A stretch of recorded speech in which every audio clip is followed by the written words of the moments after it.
के जाकर सचिन पायलट पर कोई कार्रवाई करे, ऐसा दिखता नहीं है। हालांकि अशोक ठीक है, आप बने रहे हमारे साथ शरद, लेकिन जो सवाल और जवाब इस इंटरव्यू के दौरान हुए वो हम अपने दर्शकों को दिखा देते हैं।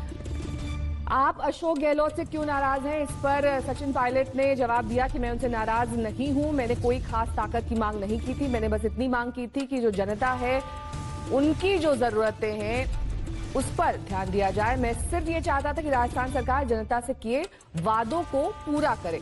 सत्ता में आने के बाद गहलोत जी ने कुछ नहीं किया, ये जवाब आया सचिन पायलट की ओर से।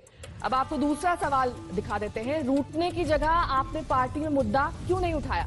तो सचिन पायलट ने जवाब दिया, मैंने मुद्दा कई बार उठाया, सीनियर नेताओं को जानकारी भी दी, मैंने गहलोत जी के सामने अपनी बात भी रखी थी, लेकिन उनकी बात अनसुनी कर दी गई। लेकिन जैसा कि मैंने पहले कहा है, मंत्रियों और विधायकों के बीच मुश्किल से कोई बैठक होती थी, यानी बैठकों का अभाव था, ये बात उन्होंने साफ कही। वहां बातचीत और चर्चा की कोई जगह ही नहीं थी।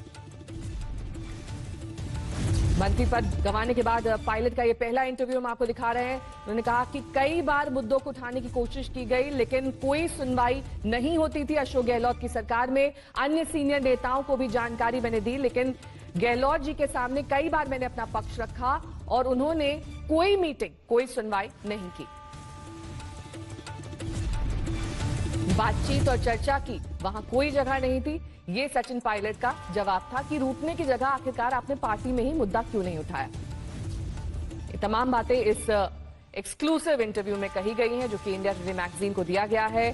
आप अशोक गहलोत से क्यों नाराज हैं? उन्होंने कहा कि मैं उनसे नाराज नहीं हूं, मैंने कोई खास ताकत की मांग नहीं की, अपने लिए कोई पद नहीं मांगा, मैं सिर्फ ये चाहता था कि राजस्थान सरकार जनता से किए गए वादों को पूरा करे। यानी कि जिस तरीके से काम चाहते थे सचिन पायलट, वो काम राजस्थान में नहीं हो रहा था और इसी को लेकर उन्होंने अपनी नाराजगी जाहिर की थी, लेकिन कोई सुनवाई नहीं हो रही थी, कोई मीटिंग नहीं हो रही थी। मंत्रियों से उन्होंने बात की, विधायकों से बात की, लेकिन इसके बावजूद कोई निष्कर्ष नहीं निकला।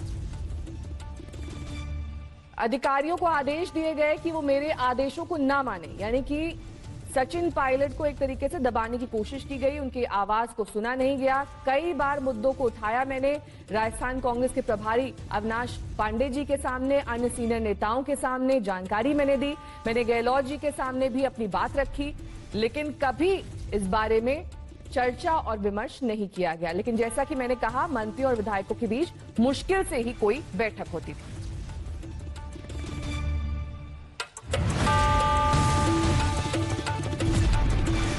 शरद हमारे संवाददाता इस तमाम जानकारी के साथ हमारे साथ जुड़ गए। शरद, इस इंटरव्यू में तमाम वो बातें कही गई हैं जिसके कयास लगाए जाए थे। कहा जा रहा था कि सचिन पायलट की सुनवाई नहीं होती है, जिस तरीके से वो चर्चा चाहते हैं कई मुद्दों पर, जिस तरीके से वो राजस्थान के लोगों के लिए काम करना चाहते हैं, कई तरीकों से उनके अधिकारों का हनन और उनकी पावर्स को कहीं ना कहीं कट करने की कोशिश की जा रही थी।